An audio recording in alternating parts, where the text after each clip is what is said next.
einzige, wo wir sind. Bist du schon am Filmen?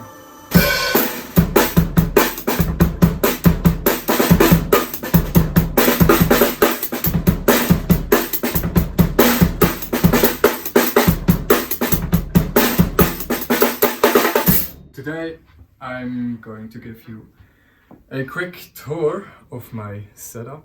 Let's start with drums. On my left side I got a Sonar ProLite 14x5 snare drum. It's a maple shell with very thin maple shell with reinforcement hoops, and on it I have this Hoop Crasher by Sabian. I tuned it really low, very dirty, trashy. And with the Hoop Crasher, it's more like an electronic kind of sound. Alright, now my second snare drum is this one over here. It's made by Pearl. It's a 13x3. I tuned this one fairly high, sounds like that. And as you saw, I have this big fat snare drum sheet, which will make it a little bit more muffled and more low in tone.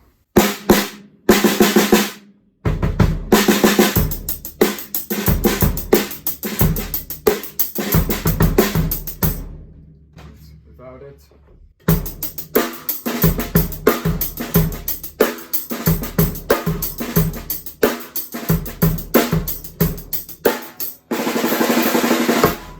The bass drum is a vintage, real vintage bass drum by Ludwig.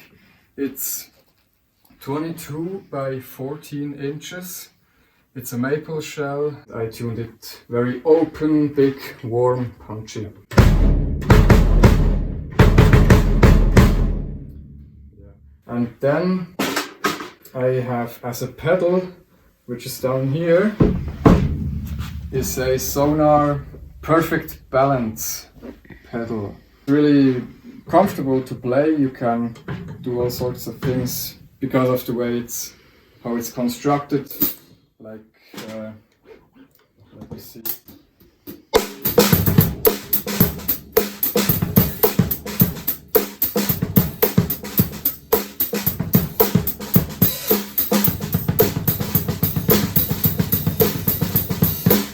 Yeah, something like that.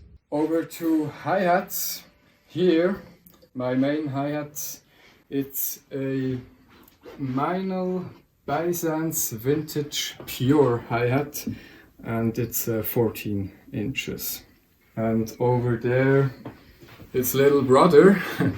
This is also by Meinl Byzance Traditional hi-hat, and it's 10 inches. I like to put a chin ring on it sometimes. Really depends on the kind of stuff that I do. And they sound like this.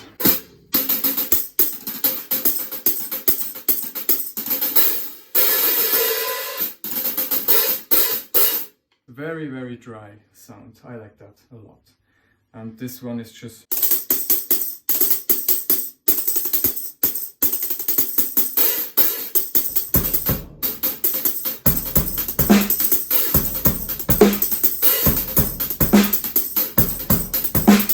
over to my right side.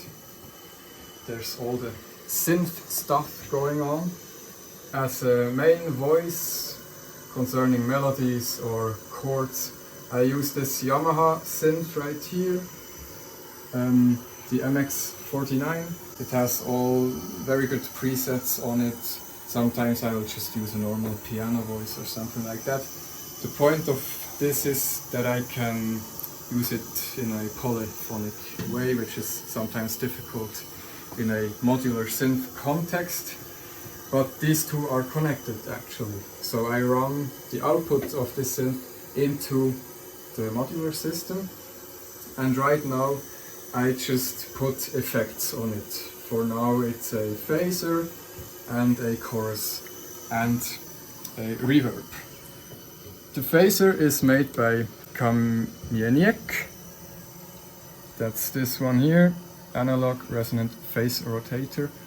And this is more interesting for me right now. It's this chorus, which can do all sorts of weird, wobbly, funny stuff.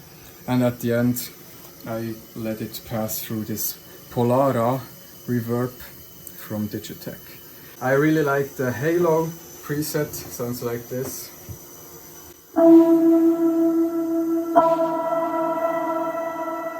Has this shimmery tone to it. That's the dry sound. And that's the mixed sound. Yeah, that's the synth voice.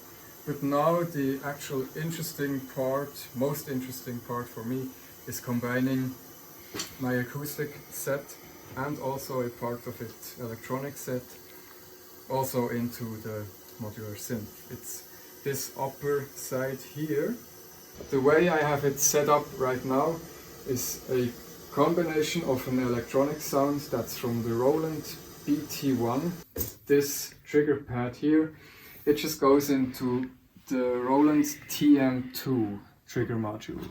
It's like a electronic hand clap sound, sounds like that.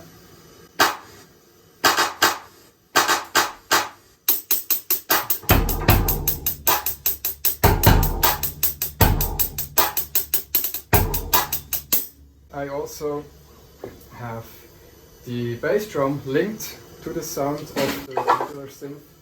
I do this with a contact microphone, just this one, and I put it on the hoop. That's already it. I do the same with the snare drum. I put that somewhere where it's convenient. It doesn't really matter for the sound. I just need it as that it generates a sound, and it also functions kind of like a trigger. Right. Now, all these three sounds, I put them in a mixer, and the signal now gets feed into the modular synth. The first stage that I do is a delay, which sounds like that.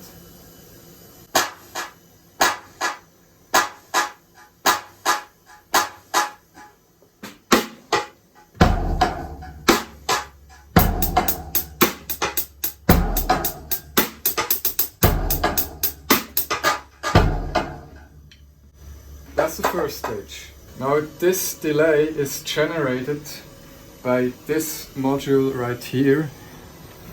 That's the 4MS dual looping delay. And then second stage is this little module here. This has been with me since the beginning. It was my first module that I bought, and it has never left the case. This is the Mutable Instruments Cloud, which is unfortunately not manufactured anymore, but that's not really important right now. Now with this, I basically put a delay on the delay. It's like a layered kind of thing, which I do. And this will sound like that when I blend it in.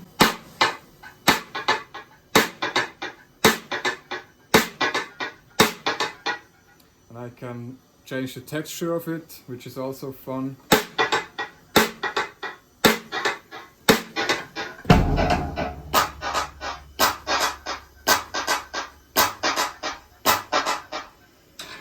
And now we have two different delays on top of each other. And at the end, I will put it through this filter right here, which is made by Pittsburgh Modular. That just gives me more flexibility with the shaping of the sound.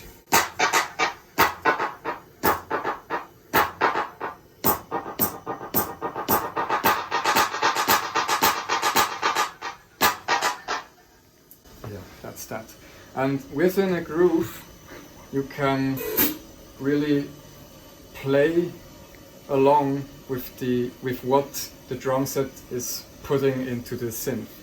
So you kind of splitting your playing into two and then interact with it. If we play a simple groove, it can sound like that.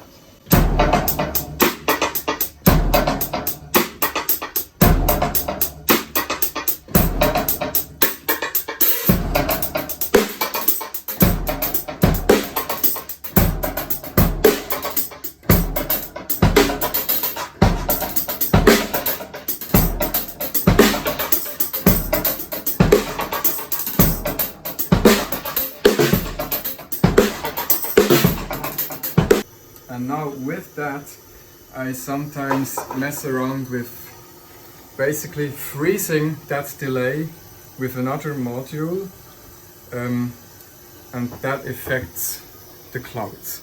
Now that's this button right here, but it's inconvenient if I have to press it manually every time I want that. So I connected this freezing cable to this attenuator module, which stems from a randomly generated sample and hold trigger. And now whenever I want, I can move this button in one direction or the other. It doesn't really matter for my purpose. Now if it's over here, you can see the freeze light, it randomly goes off, and this will sound a little different than just the two delays on top of each other. It's a bit of game of chance how it will sound. You will never know when it will trigger this sound.